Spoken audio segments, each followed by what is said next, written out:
Mis amados hermanos, la semana pasada iniciamos el estudio del capítulo 6 de la epístola que escribe el apóstol Pablo a los cristianos que se encontraban en la ciudad de Roma. Y dijimos que era el paso dentro del estudio de la epístola, era el paso de el énfasis que hace el apóstol Pablo de lo que conocemos como la justificación por la fe, la doctrina de la justificación por la fe. Ser aprobados delante de Dios única y exclusivamente por estar unidos a la persona de nuestro Señor Jesucristo, no por nada que nosotros podamos hacer. Dijimos que era el paso, el capítulo 6, de ese énfasis de la doctrina de la justificación por la fe a la doctrina de la santificación. Dijimos que, también expusimos que la doctrina de la justificación por la fe nos enseña que somos libertados de la condenación del pecado. Y dijimos que la doctrina de la santificación nos liberta del poder del pecado. Y a partir del capítulo 6, en especial capítulos 6, 7 y 8, el apóstol Pablo se enfoca en esa verdad, en la verdad de la santificación, en la verdad de ser libres del poder del pecado.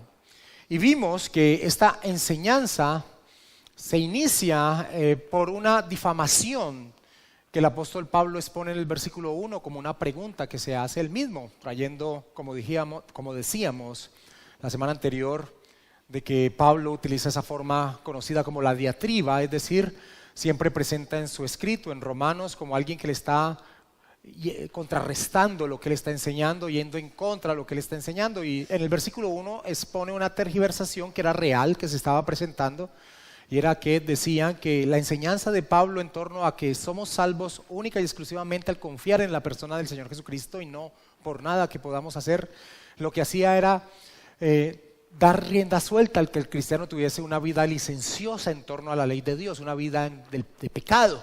Es más, llegaban a difamar al apóstol Pablo, a decirle que la enseñanza de la justificación por la fe básicamente lo que hacía era impulsar al pecado, pues decía que resaltaba entonces la gracia de Dios ante la incapacidad del hombre. Ahora, a esa difamación que está en el versículo 1 del capítulo 6 y que desarrollamos la semana pasada, estudiamos los 10 primeros versículos, a esa difamación el apóstol Pablo responde casi que tajantemente diciendo que es una muestra de una ignorancia extrema poder llegar a pensar que la doctrina de la justificación por la fe lleva a una vida licenciosa. Y vimos la semana pasada que el apóstol Pablo mostraba que eso iba en contra aún del primer acto o de la primera ordenanza que tiene el cristiano en torno a expresar que está unido a Cristo, y es el bautismo.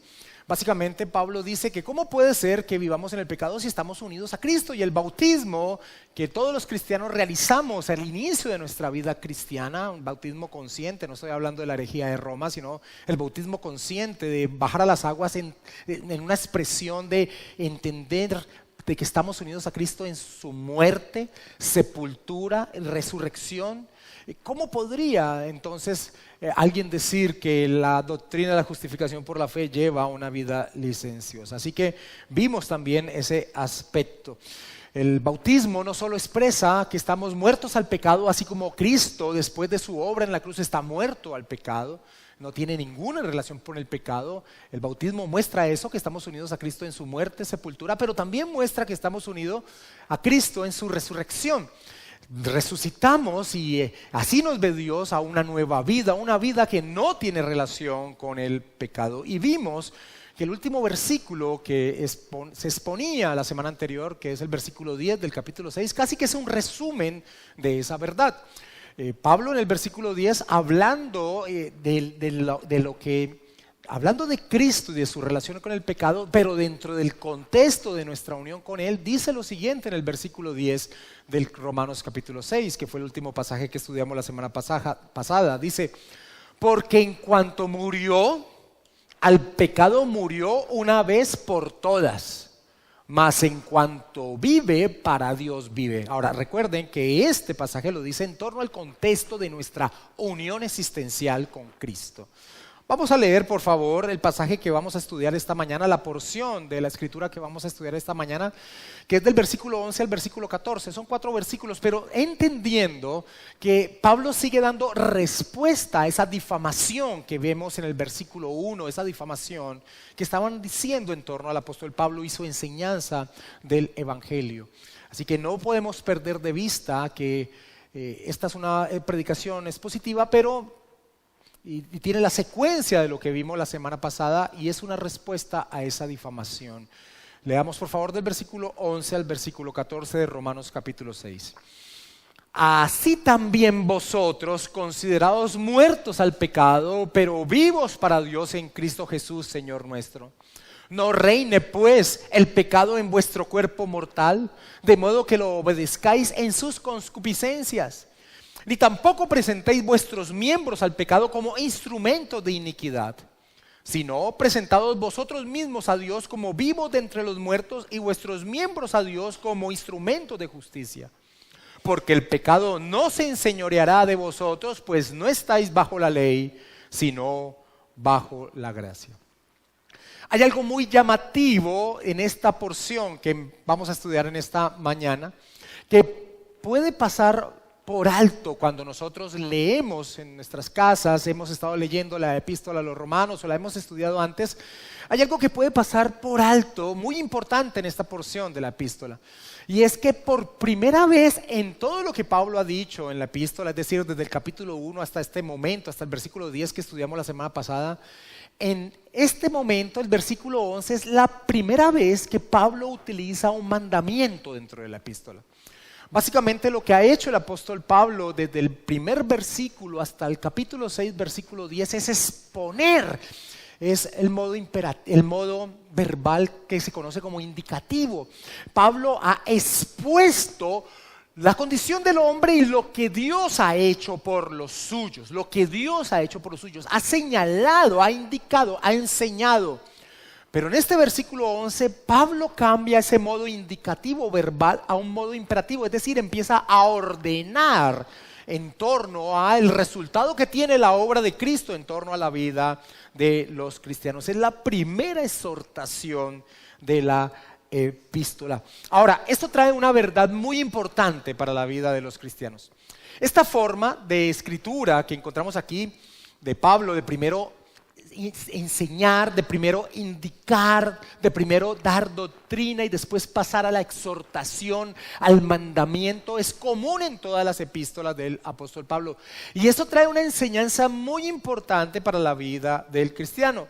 Y es que, yendo en contra de lo que muchos piensan que es la fe cristiana no se basa en una superstición, no se basa en algo vacío, sino que se basa en una clara y directa enseñanza de la verdad. Por eso Pablo en todas sus epístolas primero se enfoca en exponer la doctrina para después enfocarse y indicar y direccionar al cristiano cómo debe ser su forma de vida. La vida cristiana se soporta en la verdad expuesta en las escrituras, no una adhesión ciega y supersticiosa a creencias populares, como muchas personas en su ignorancia piensan en torno a la fe cristiana. Ahora, esto tiene una implicación para la iglesia cristiana del día de hoy. Y es que tristemente al día de hoy encontramos a una gran mayoría de cristianos que piensan que la doctrina no es importante, que lo importante es vivir para Dios. Ahora, cuando nosotros entendemos lo que hace el apóstol Pablo en sus epístolas, vemos que es imposible vivir para Dios sin entender primero la doctrina. Nuestra fe se basa en una verdad expuesta y no podemos vivir para Dios sin entender primero lo que Dios ha hecho por nosotros. Es triste ver a muchos llamados cristianos al día de hoy tergiversando un pasaje de 2 de Corintios que dice: la letra mata pero el espíritu vivifica, casi que tomándolo como un lema para desechar el estudio doctrinal y decir: somos guiados por el Espíritu Santo de Dios, no necesitamos tanta letra. Eso es algo bien terrible, porque realmente la obra del Espíritu Santo en nuestra vida precisamente es iluminar la bendita palabra del Señor en nuestro ser, crear convicciones que surgen de la bendita palabra del Señor, pero no se pueden generar convicciones si no conocemos la bendita palabra del Señor. Es por eso que el resultado al día de hoy en medio de la mayoría de iglesias es que el cristiano es casi como lo que Pablo señaló en Efesios 4, como un niño que es llevado por cualquier viento de doctrina, precisamente porque no ha fundamentado su vida, sus convicciones en la verdad que surge de las Escrituras. Por el contrario, la fe del cristiano se basa en el sólido conocimiento de lo que Dios ha hecho por los suyos. Y esto lo encontramos en las Escrituras. Y por eso el apóstol Pablo entonces primero enseña lo que Dios ha hecho por nosotros a través de nuestro Señor Jesucristo, para después entrar a exhortar una respuesta acorde a dicha verdad. Y esto tiene una implicación en esta porción de la epístola, regresando una vez más a Romanos 6. Y la implicación es que no se puede vivir una vida en santidad sin primero entender cuál es nuestra identidad que Dios expone en su bendita palabra. No podemos tener una vida en santidad sin primero conocer qué es lo que Dios dice de nosotros en torno a nuestra posición en torno a nuestra posición delante de Él en su bendita palabra. El cristiano solo puede vivir una vida acorde a la voluntad de su Señor, soportado sobre un conocimiento sólido de su obra. La correcta práctica de vida cristiana se soporta en el correcto entendimiento doctrinal. La ortopraxis se soporta en la ortodoxia. Es fundamental entonces primero ver lo que está haciendo el apóstol Pablo, lo que ha hecho de indicarnos quiénes somos nosotros en torno a Dios a través de la obra de Cristo, para que sobre esa base entonces sí vivamos una vida en santidad. Yo me hago la siguiente pregunta: ¿cómo un cristiano puede tener una vida en santidad sin tener el correcto fundamento o base para vivirla? La respuesta es no puede tener una vida en santidad. Ahora, el gran problema es que muchas personas relacionan la vida en Cristo con este pensamiento: yo soy cristiano porque hago cosas buenas, mi comportamiento es mejor que el de los demás y por eso Dios me ama y soy salvo. Muchas personas piensan que eso es el ser cristiano. Ser cristiano es: yo soy bueno, hago cosas buenas y entonces Dios me ama y mi salvación está asegurada. Ahora, esto es una expresión trágica de ignorancia en torno a lo que enseña las Escrituras, pero tiene este resultado. Las personas que piensan así, que es la vida cristiana, tiene este resultado: se lanzan en sus propias fuerzas y decisión a tratar de vivir la voluntad de Dios, pero rápidamente se encuentran fracasando en ese intento, y entonces lo que les queda es tomar una posición hipócrita de mostrarse una careta de santurronería ante los demás, cuando realmente el pecado todavía tiene dominio sobre sus vidas, porque realmente no han tomado el direccionamiento que tiene la Escritura, que es primero entender lo que la Escritura nos dice a nosotros de quiénes somos nosotros frente a Dios en torno al pecado, sino que se lanzan a vivir como en sus propias fuerzas, en un intento moral de vivir a la voluntad de Dios, lo cual es imposible sin este fundamento que Pablo ha colocado. Los profetas indicaron que esa fue la falla precisamente del pueblo israelita. El pueblo israelita quería vivir para Dios, ellos querían, pero la condición en la que se encontraban no se los permitían. Pero ellos querían o creían tener la capacidad de hacerlo. Los profetas decían: mi pueblo fue destruido porque le faltó conocimiento. El buey conoce a su dueño y el asno el pesebre de su señor. Israel no entiende, mi pueblo no tiene conocimiento. Mis amados hermanos, no conocer la verdad doctrinal que exponen las Escrituras es el inevitable camino al fracaso en la vida cristiana. La fe cristiana se basa, se fundamenta en la verdad doctrinal. La práctica de vida cristiana se fundamenta en la verdad doctrinal. Y el apóstol Pablo, en esta sección de la epístola, que empieza a señalar la santidad en la vida del cristiano, no coloca como base o como fundamento de dicha vida en santidad la resolución del cristiano, la decisión de vivir la voluntad de Dios. Eso no lo hace Pablo. Pablo coloca como base o fundamento para vivir la vida en santidad lo que Jesucristo ha hecho y que es nuestro al estar unidos con Él. Leamos el versículo 10 y el versículo 11 como un puente de la enseñanza de la semana anterior con la enseñanza que se inicia en este versículo 11. Porque en cuanto murió, recuerden que en el versículo 10 se enfoca en Cristo, en lo que sucedió con Cristo, pero en el contexto de nuestra unión con Él. Porque en cuanto murió al pecado, murió una vez por todas. Mas en cuanto vive, para Dios vive. Pero mira lo que dice entonces en el versículo 11. Así también vosotros, considerados muertos al pecado, pero vivos para Dios en Cristo Jesús, Señor nuestro. El fundamento donde se soporta nuestra vida en santidad no es nuestra experiencia, no es lo que podemos percibir de nosotros mismos, es lo que Dios dice que ya somos. La base donde se soporta nuestra vida en santidad no son nuestros esfuerzos morales, es el sometimiento a la palabra de Dios y es creer lo que Él nos está diciendo acerca de nosotros mismos. Y lo que nos está diciendo es que nuestra nueva identidad es que es un ser muerto al pecado, muerto al dominio que éste antes ejercía. Y una vez más enfatizo, esto no se basa en lo que yo pueda percibir de mí mismo.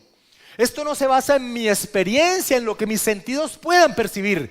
Se basa en lo que Dios ha dicho, y lo que Dios ha dicho es la verdad. John MacArthur dice lo siguiente en torno a este punto.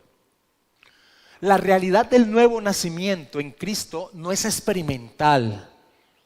No puede ser objeto de observación o verificación física. La redención es una transacción divina y espiritual que puede o no verse acompañada por experiencias físicas o emocionales.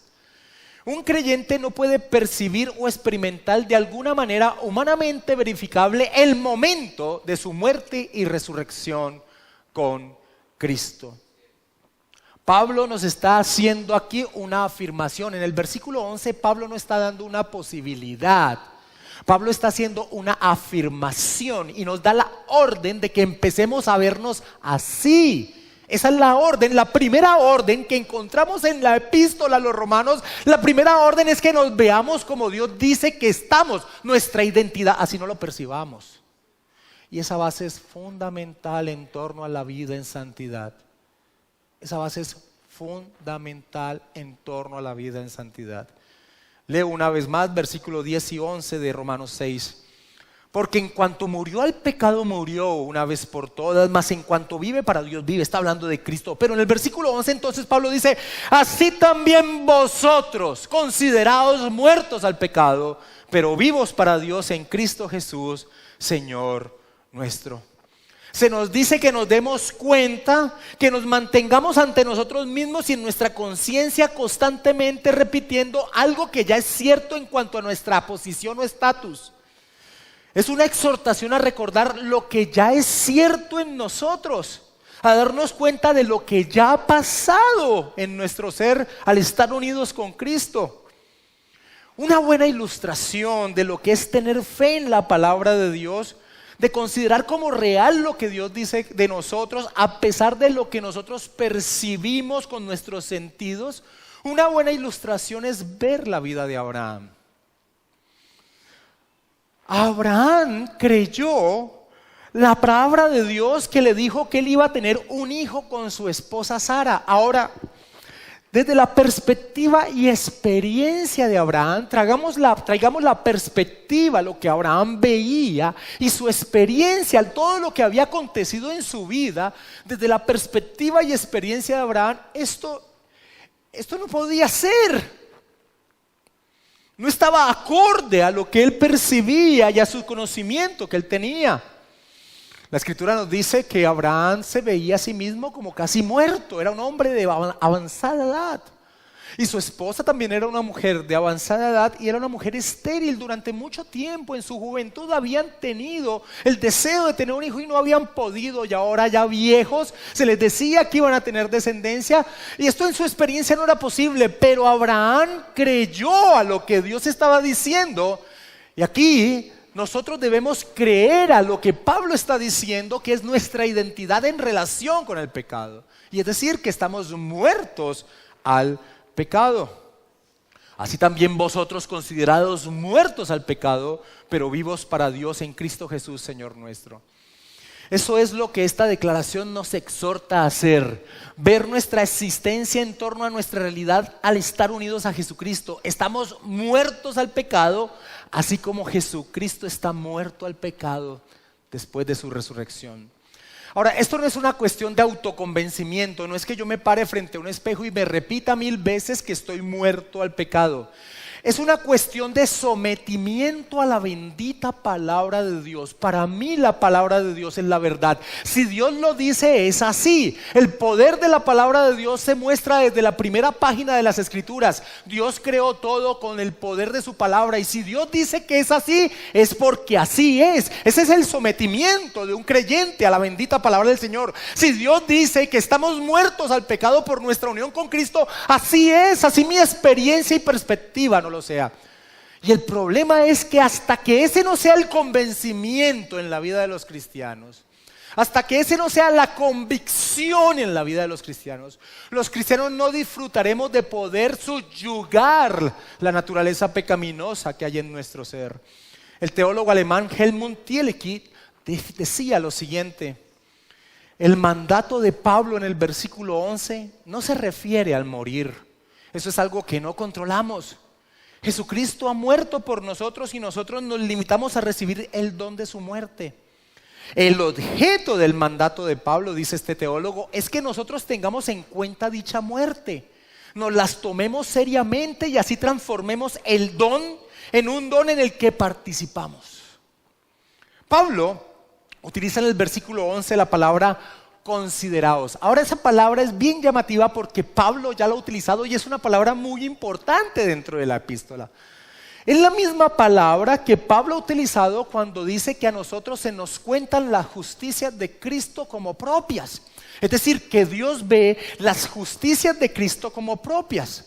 Entonces Pablo utiliza esta misma palabra aquí y lo que está diciendo es que nosotros debemos considerarnos, al estar unidos a Cristo, muertos al pecado y vivos para Dios. Considerados de tal manera, de la misma manera en que Dios considera las justicias de Cristo como las justicias propias de cada uno. Así que con todo el peso de tener el entendimiento de que es una realidad, de que es una verdad. Ahora, el gran problema con el tema de la santidad que nosotros vemos en las Escrituras, en la vida de los cristianos, es que los cristianos tienen este entendimiento. Muchos dicen: yo sé que he nacido de nuevo, yo sé que Dios me ha dado su Santo Espíritu, pero también sé que el pecado aún reside en mí.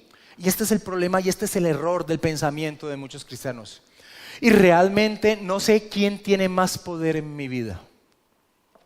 Esta expresión es errada, porque el pecado ya no tiene dominio en la vida del cristiano.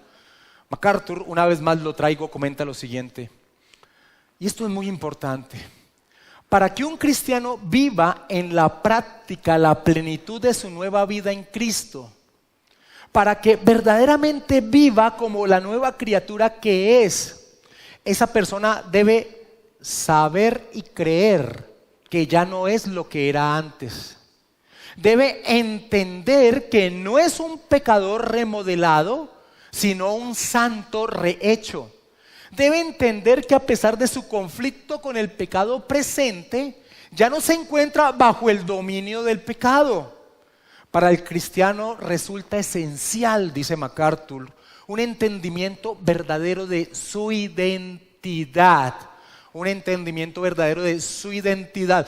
Mi identidad, sí, así no lo perciba, así mi entendimiento no lo entiende así. Es Dios quien dice mi identidad. Mis amados hermanos, hasta que un creyente no acepte la verdad de que Cristo ha quebrantado el poder del pecado sobre su vida, no podrá vivir triunfando sobre el pecado, porque en lo más profundo de su ser no piensa que sea posible. Solo después de entender nuestra nueva identidad al estar unidos con Cristo, que somos para Dios, es decir, la verdad, porque lo que somos para Dios es la verdad. Solo después de esa claridad es que el apóstol Pablo entra a demandar, entra a ordenar, entra a exhortar que el cristiano no permita que el pecado direccione su vida.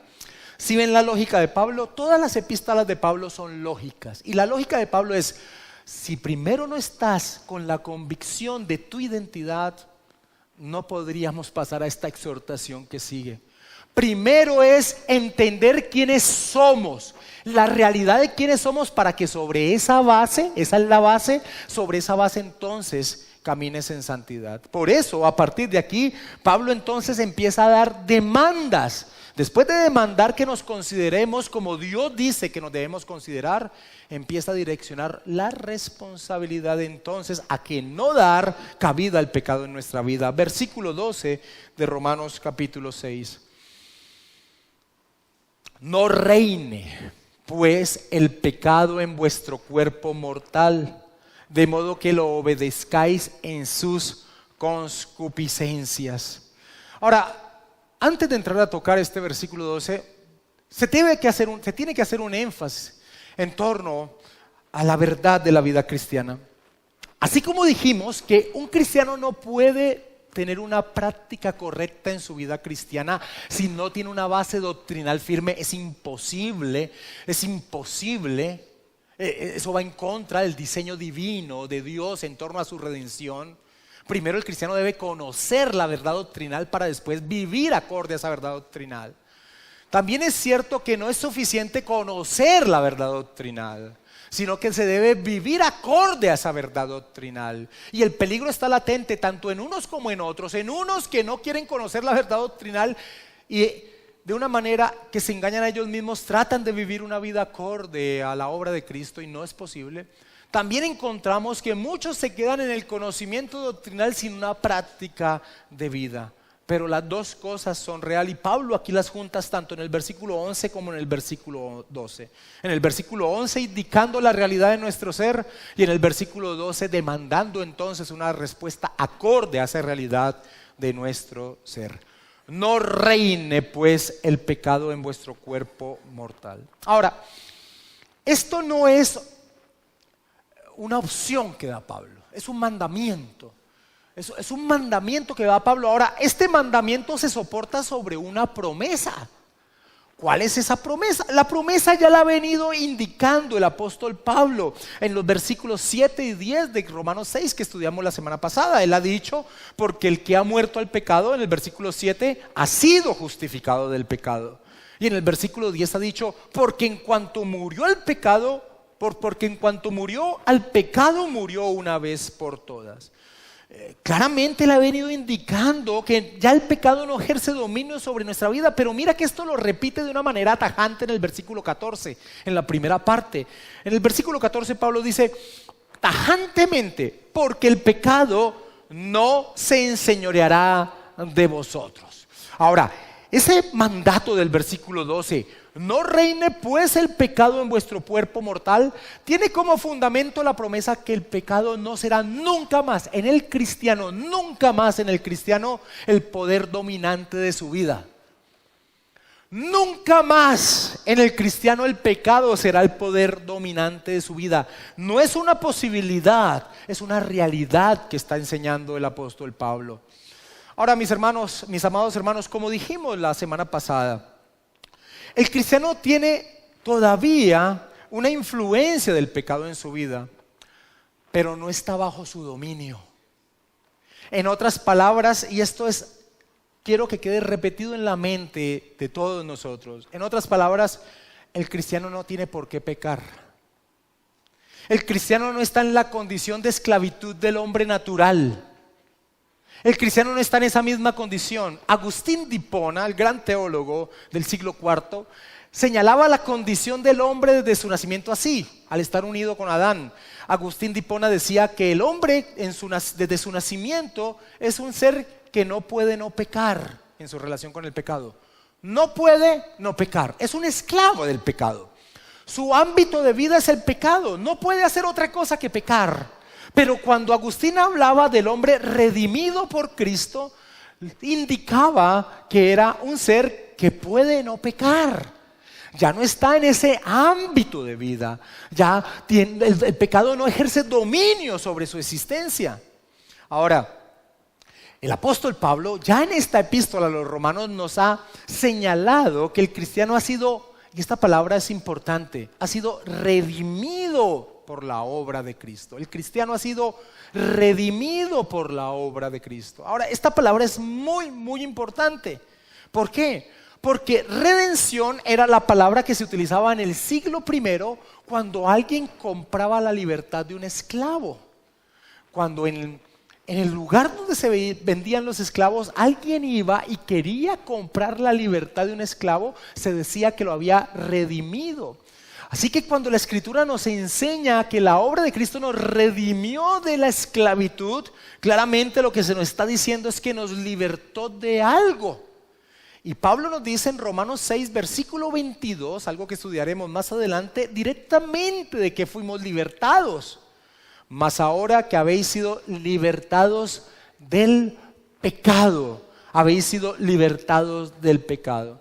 Amados hermanos, el pecado no debe reinar en la vida del cristiano porque ya no es nuestro amo.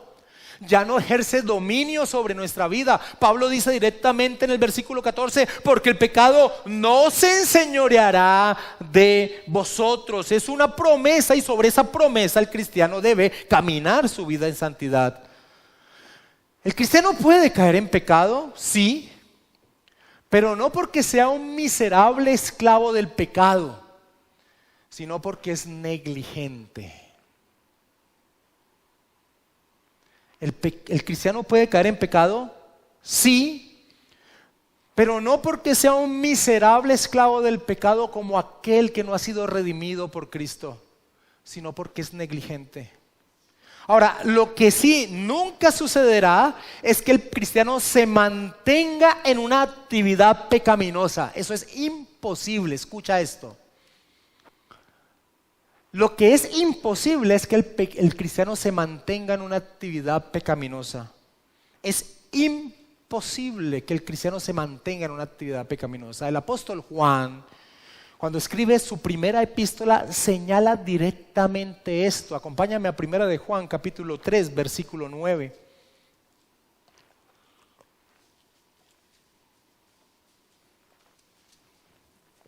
Directamente el apóstol Juan dice: todo aquel que es nacido de Dios no practica el pecado. Y esa palabra practica es fundamental. No que el cristiano no pueda llegar a pecar, pecamos. Pero lo que es imposible, y escucha esto para aquel que está sentado creyéndose un cristiano y creyendo que puede estar viviendo una vida pecaminosa, consciente y diciendo Dios me ama así. No, te estás engañando, es imposible, la Escritura así lo dice, Dios lo dice así. Todo aquel que es nacido de Dios no practica el pecado porque la simiente de Dios permanece en él y no puede pecar porque es nacido de Dios. Es imposible. Y en el capítulo 5, versículo 18 de esta misma primera epístola de Juan, Juan repite lo mismo. Sabemos que todo aquel que ha nacido de Dios no practica el pecado, pues aquel que fue engendrado por Dios le guarda y el maligno no le toca. Sí, el pecado ejerce todavía influencia en nuestra vida. Sí, el cristiano peca no porque sea un miserable esclavo del pecado, sino por negligencia, pero lo que nunca puede acontecer es que se mantenga en una actividad de pecado. Porque el pecado no ejerce ya dominio sobre la vida del cristiano. Y el cristiano entonces es responsable de entender esto y apropiarse de dicha verdad y ponerla en práctica, vivirla. En otras palabras, el cristiano debe estar vigilante a no dar cabida alguna al remanente de pecado que aún existe en su ser. Y ese remanente de pecado es indicado por el apóstol Pablo cuando dice: no reine pues el pecado en vuestro cuerpo mortal. No reine pues el pecado en vuestro cuerpo mortal es una advertencia que da el apóstol Pablo de que aún siendo redimidos por Cristo del dominio del pecado hay un remanente en nuestra vida. Un remanente que no es dominante, pero que está constantemente pidiendo que se le alimente. Y por eso Pablo dice: no reine pues el pecado en vuestro cuerpo mortal. E indica entonces que no debemos alimentarlo, de modo que lo obedezcáis en sus concupiscencias. No. Pablo da esa advertencia. En el capítulo 7 de Romanos, que estudiaremos más adelante, Pablo de una manera más amplia expone esto. Mira el versículo 18 del capítulo 7 de Romanos. Pablo dice: y yo sé que en mí, esto es en mi carne, no mora el bien, porque el querer el bien está en mí, pero no el hacerlo. Así que cuando Pablo dice en Romanos 6:12, no reine pues el pecado en vuestro cuerpo mortal, de modo que lo obedezcáis en sus concupiscencias, está advirtiendo que la responsabilidad del cristiano, al entender su identidad, que ahora está unido a Cristo, de que el pecado ya no ejerce dominio en su vida, la responsabilidad del cristiano es no darle cabida al pecado en su existencia. El cristiano tiene la capacidad de mortificar el pecado. Y la imagen es como dejar morir de hambre a un animal. El cristiano tiene la capacidad de dejar morir de hambre, languidecer, debilitar de gran manera esa naturaleza pecaminosa que está en su ser. Tiene la capacidad de sojuzgar esa naturaleza pecaminosa, de dominarla. Y es la responsabilidad que Pablo está indicando en ese versículo 12. Recuerden, aquí no estamos con una opción que está dando Pablo, con un consejo. Aquí está dando un mandamiento el apóstol Pablo: no reine el pecado en vuestro cuerpo mortal, de modo que le obedezcáis en sus concupiscencias. Y al hablar también de cuerpo mortal, nos indica que esta es una lucha hasta el fin de nuestros días en este peregrinaje. Yo estoy seguro, mis hermanos, que cuando el apóstol Pablo escribe segunda de Timoteo y expresa hacia segunda de Timoteo, es la última epístola que escribe Pablo antes de ser decapitado por el imperio romano. Es el testamento del apóstol Pablo. Cuando el apóstol Pablo en segunda de Timoteo dice: he peleado la buena batalla, he acabado la carrera, he guardado la fe, yo estoy seguro que no solo se refería a la lucha que tuvo con los falsos maestros, sino que estoy seguro que se refería también a que luchó y triunfó sobre lo que él sabía que tenía que guardarse constantemente: el remanente de pecado en su vida. Cuando les escribió a los corintios, escucha lo que Pablo les decía, tomando una analogía, un simbolismo, una metáfora de un deportista que lucha por obtener un premio. Él muestra esa metáfora en torno a la vida de un cristiano que también lucha en torno a un premio y de lo que se guarda y de lo que está vigilante. Pablo dice en 1 Corintios 9, 24 al 27: ¿no sabéis que los que corren en el estadio, todos a la verdad corren, pero uno solo se lleva el premio? Y entonces dice: corred de tal manera que lo tengáis. Todo aquel que lucha, de todo se abstiene. Ellos, los deportistas, a la verdad para recibir una corona corruptible, pero nosotros una incorruptible. Y dice Pablo: así que yo de esta manera corro, no como a la aventura, de esta manera peleo, no como quien golpea al aire. Es decir, no vive una manera como sin saber su objetivo. No, Pablo tiene claro su objetivo. Así que yo de esta manera corro, no como la aventura, de esta manera peleo, no como quien golpea al aire, sino que golpeo mi cuerpo y lo pongo en servidumbre, no sea que habiendo sido heraldo para otro, yo mismo venga a ser eliminado. Él estaba consciente de la lucha que tenía en su propio ser en torno a no permitir que el pecado tomara dominio sobre su vida. Sin duda, Pablo estaba atento a no permitir que el pecado reinara en su vida. Lo hacía porque sabía que nunca más el pecado tendría ese dominio en torno a la promesa que surgía de estar unido a Cristo, porque el pecado no se enseñoreará de vosotros. Mis hermanos, es ese entendimiento de nuestra identidad y es esa promesa que Pablo dice directamente en el versículo 14. Es esa verdad la que hace envalentonarnos, si pudiera utilizar ese término, envalentonarnos contra ese enemigo ya derrotado en nuestro ser. La Escritura dice que jamás el pecado volverá a tomar las riendas de nuestra vida. Lo dice la Escritura y así será. ¿Y sabes por qué será así? No por tus fuerzas. No es ni siquiera porque tú digas: ok, voy a impedirlo, sino porque Dios no lo permitirá. Y el cristiano entonces debería ser sabio en su andar y saber que está en las manos del Dios Todopoderoso, que dirige todos los acontecimientos de la vida. Y el cristiano entonces debería ser cuidadoso en el propósito eterno de su elección. ¿Por qué Dios nos eligió? ¿Por qué Dios nos salvó?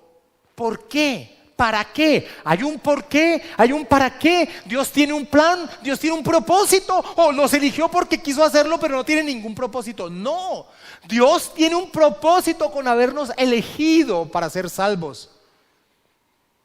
Y el propósito es que aquel al cual Él une a Cristo sea un testimonio en medio de la creación del grandioso Dios que lo salvó. Ese es el propósito de nuestra lección. Acompáñame a Efesios capítulo 1, versículo 3 al 5. Efesios capítulo 1, versículo 3 al 5. El apóstol Pablo dice: bendito sea el Dios y Padre de nuestro Señor Jesucristo, que nos bendijo con toda bendición espiritual en los lugares celestiales en Cristo, según nos escogió en Él antes de la fundación del mundo, antes de que todo existiera, antes de cualquier cosa, nos escogió. Pero dice el por qué: para que fuésemos santos y sin mancha delante de Él, en amor, habiéndonos predestinado para ser adoptados hijos suyos por medio de Jesucristo, según el puro afecto de su voluntad. Mis amados hermanos, casi siempre que leemos este pasaje y leemos para que fuésemos santos y sin manchas delante de Él, entendemos que es porque Dios nos ve a través de la persona de nuestro Señor Jesucristo.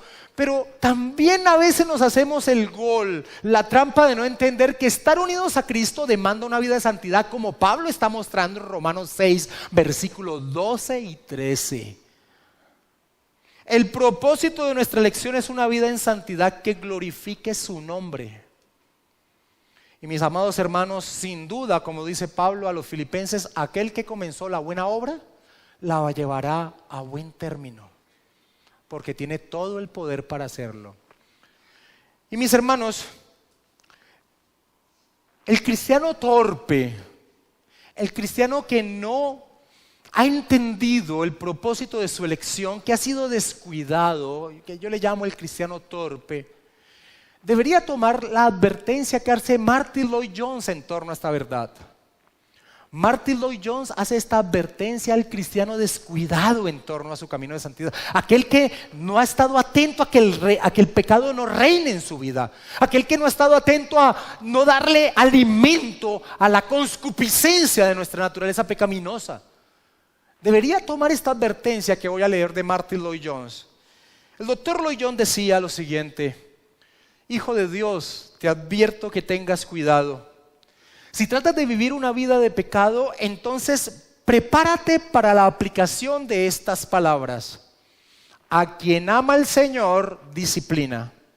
Él no permitirá que continúes en pecado. Él te levantará. Él puede golpearte con una enfermedad. Él puede robarte, quitarte a un ser querido. Él puede destruir tu negocio. Él puede arruinar algunas esperanzas brillantes y prospectos que puedas tener. Puede que te arrastre hasta el polvo. Él no te dejará ir. Él ha puesto su marca sobre ti. Tú le perteneces y Él te va a perfeccionar y nada lo va a detener. Y así es.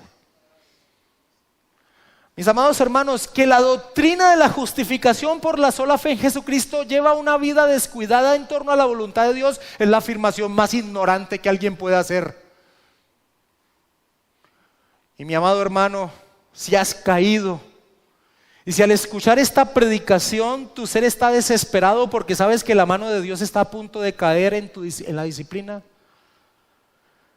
¿qué debes hacer? Como el gran teólogo Herman Bavinck decía, la única manera de huir de Dios es huir a Dios. Herman Bavinck, hablando de la omnipresencia de Dios, decía lo siguiente: cuando quieres hacer algo malo, te retiras del público a tu casa en donde ninguna persona pueda verte. De los lugares de tu casa que son abiertos y visibles a los ojos de los hombres, te retiras a tu cuarto. Incluso en tu cuarto temes algún testigo de algún otro lugar, así que te retiras a tu corazón y allí meditas. Pero Bavinck dice: Dios está más adentro que tu corazón. A donde quiera por consiguiente que huyas, Él está allí. De ti mismo, ¿a dónde vas a huir? ¿No te seguirías tú mismo donde quieras que huyeras? pero que puesto que hay uno más interior incluso que tú mismo, no hay lugar a donde puedas huir de un Dios colérico, sino a un Dios reconciliador. No hay ningún lugar al que puedas huir. Huirás de Él, huye a Él. Hermano torpe cristiano, tú no dejarás de ser hijo de Dios por tu torpeza.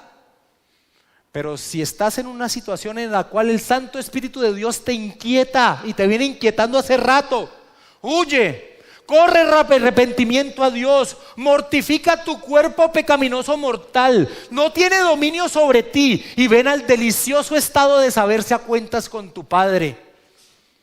Y es por eso que el apóstol Pablo hace de su exhortación algo aún más explícito. Versículo 13 de Romanos capítulo 6. Ni tampoco presentéis vuestros miembros al pecado como instrumentos de iniquidad. Ahora, es claro, mis hermanos, que el pecado no se limita a las acciones. Es claro que pecamos aún con nuestras intenciones, con nuestros deseos. Pero también es claro que es a través de nuestras acciones que testificamos del pecado, que lo manifestamos, que le decimos al mundo, que más bien ocultamos al mundo el Dios maravilloso que nos salvó. El pecado oculta la verdad de quién es Dios. Y así como el propósito de Dios con los suyos es que den testimonio del gran Dios que los creó y los salvó, el propósito de Satanás es que se oculte ese gran Dios poderoso que creó y salvó. Mis amados hermanos en Cristo, no debemos poner a disposición aquella facultad maravillosa que Dios le ha dado al hombre, su cuerpo. No podemos colocar aquella facultad maravillosa para que sea utilizado como un instrumento, o como otras traducciones hacen, como un arma al servicio de Satanás. Si entendemos que el propósito de nuestra creación, de nuestra salvación, es ser testimonio del gran Dios que tenemos, pues no podemos darnos el lujo de colocar esa facultad maravillosa que es nuestro cuerpo al servicio como un arma de Satanás. Nosotros, como dice el apóstol Pablo, fuimos salvados por gracia, pero con un propósito. Y así lo enseña Efesios capítulo 2, versículo 10. Casi siempre los cristianos reformados, cuando vamos a Efesios capítulo 2, nos centramos en el versículo 8 y 9. Por gracia fuisteis salvos, y esto no de vosotros, pues es un don de Dios. Pero el versículo 10 muestra el propósito de nuestra salvación. Porque somos hechura suya, dice Pablo, creados en Cristo Jesús para buenas obras, las cuales Dios preparó de antemano para que anduviésemos en ellas.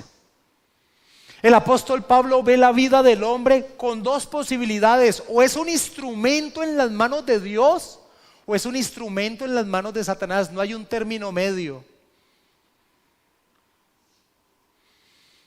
Así como un esclavo era tenido en esa época, en el siglo I, como un instrumento que se movía. Este pensamiento lo toma Pablo para demandar que el cristiano no se preste para seguir siendo un instrumento que vele, esconda, tergiverse el grandioso Dios que nos creó y salvó. Y hay algo maravilloso dentro de esta exposición de Romanos capítulo 6, versículo del 11 al 14.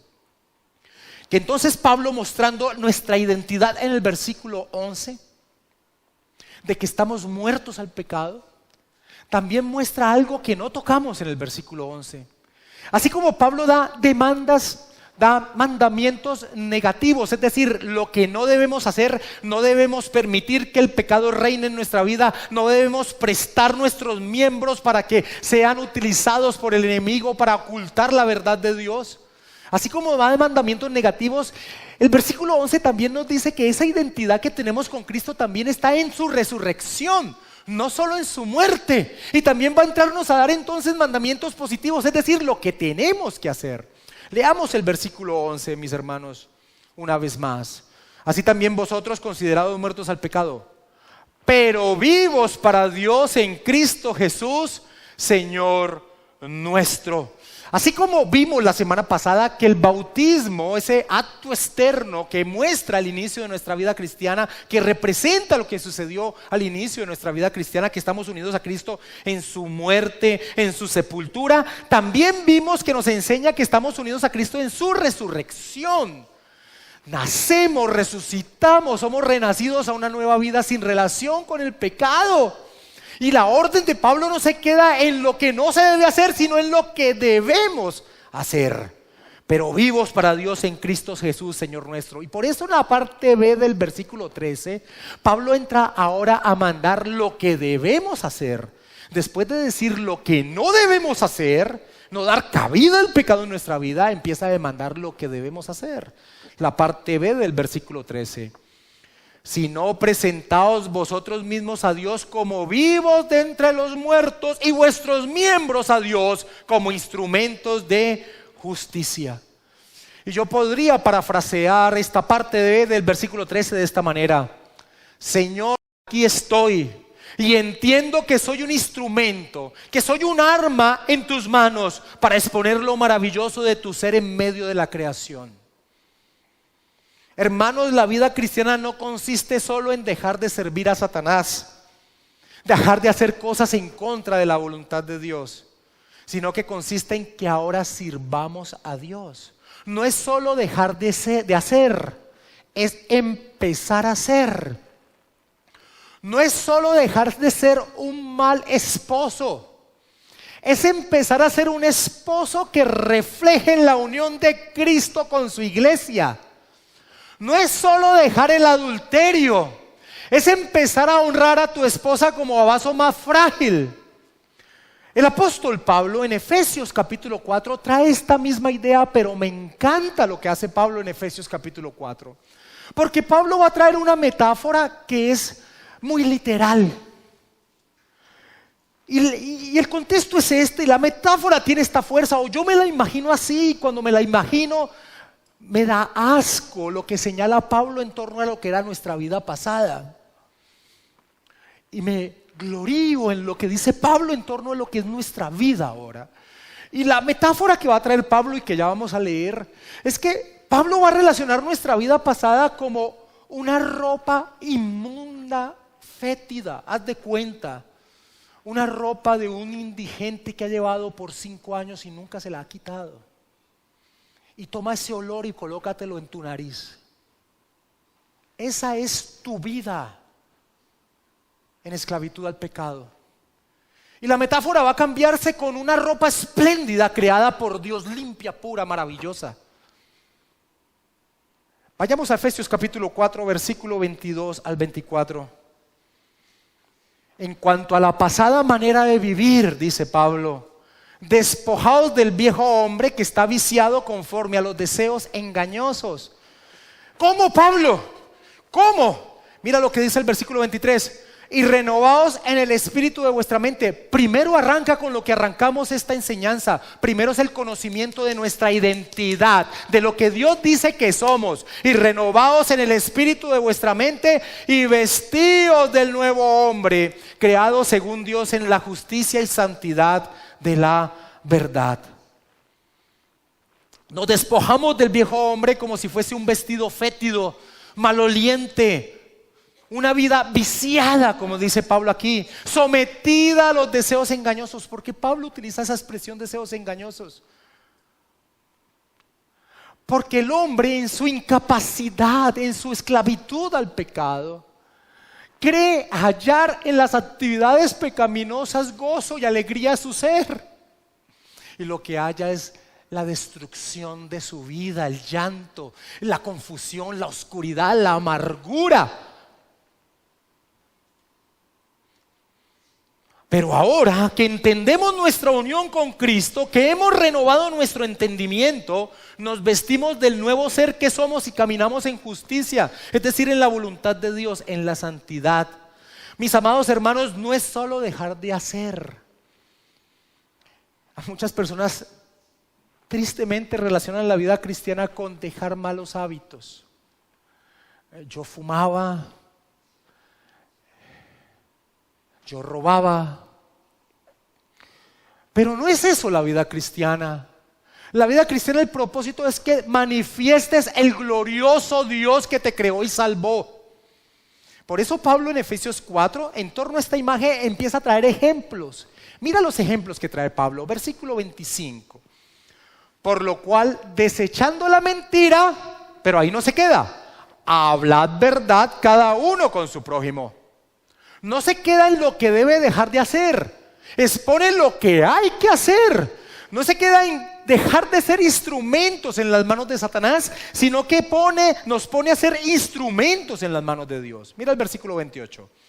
El que hurtaba, no hurte más, sino trabaje, haciendo con sus manos lo que es bueno, para que tenga que compartir con el que padece necesidad. Mira el ejemplo del versículo 29. Ninguna palabra corrompida salga de vuestra boca, sino la que sea buena para la edificación, a fin de dar gracia a los oyentes. Mira el ejemplo del versículo 31.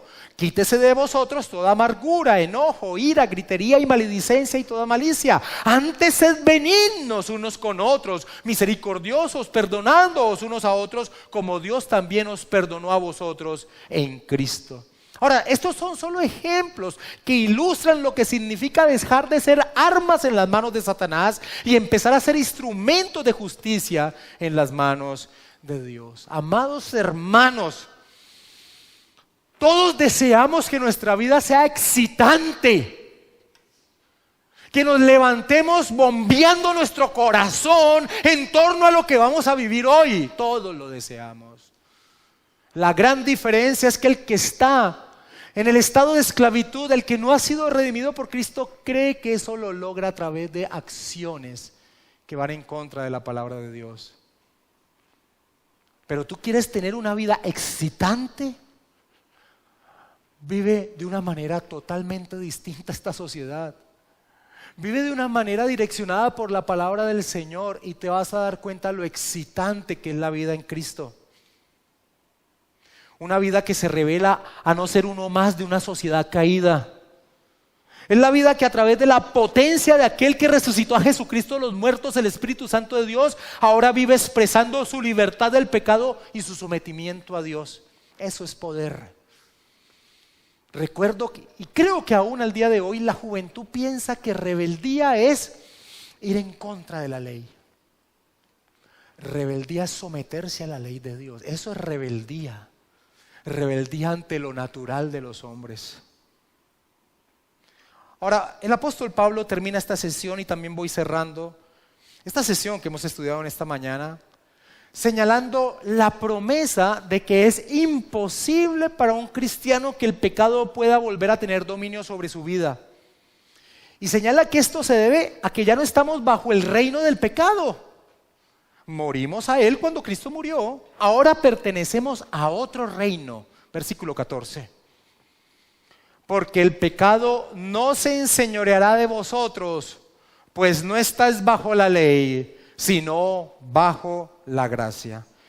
Mis amados hermanos, desde el capítulo 5, la imagen que ha traído el apóstol Pablo es que cuando habla de pecado se imagina un reino poderoso. Pero cuando habla de Cristo y la justicia habla de otro reino. En el reino del pecado, este reino convierte la ley de Dios en un enemigo para nuestro ser. Porque sometidos al pecado, es decir, como decía Agustín, no puede no pecar, es decir, con la imposibilidad de poder cumplir la ley de Dios, entonces este reino toma la ley de Dios y dice, haz esto y vivirás. Lo cual es algo imposible para el hombre en su estado natural, es tirano. Por eso el apóstol Pablo le llama a ese régimen el régimen de la muerte, el régimen de la condenación. Pero la ley en el reino del pecado hace algo más, o más bien el pecado utiliza la ley para algo más. Como tenemos una naturaleza pecaminosa y esclava del pecado desde el nacimiento, desde nuestro nacimiento hasta que somos libertados por Cristo, el hombre natural, como tiene una condición de pecado, la ley, al demandar lo que Dios exige, lo que hace la ley en ese reino de pecado es impulsar a pecar. Así que en ese régimen de pecado, La ley condena e impulsa el pecado. Por eso Pablo dice, porque el pecado no se enseñoreará de vosotros, pues no estás bajo la ley, sino bajo la gracia. Pablo habla de esto y lo tocaremos a profundidad en Romanos 7. Acompáñame a Romanos 7, versículo del 7 al 10. De esto que acabo de hablar, de lo que hace la ley en torno al hombre natural, en el régimen del pecado, en el reino del pecado. Romanos capítulo 7, versículo 7, Pablo dice, ¿qué pues? ¿Qué diremos pues? ¿La ley es pecado? En ninguna manera. Pero yo no conocía el pecado sino por la ley. Porque tampoco conociera la codicia si la ley no dijera no codiciarás.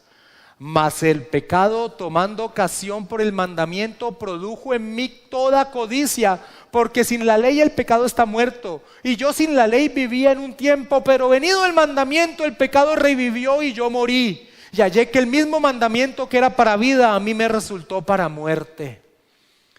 Ahora, mis amados hermanos, ya no vivimos en el reino del pecado.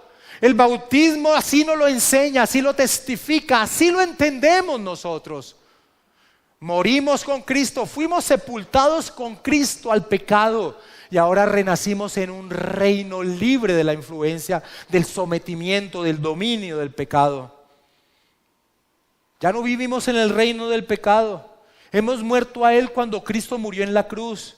Hemos sido sepultados a ese reino cuando Cristo fue sepultado. Mi salvación no se rige por el haz esto y vivirás.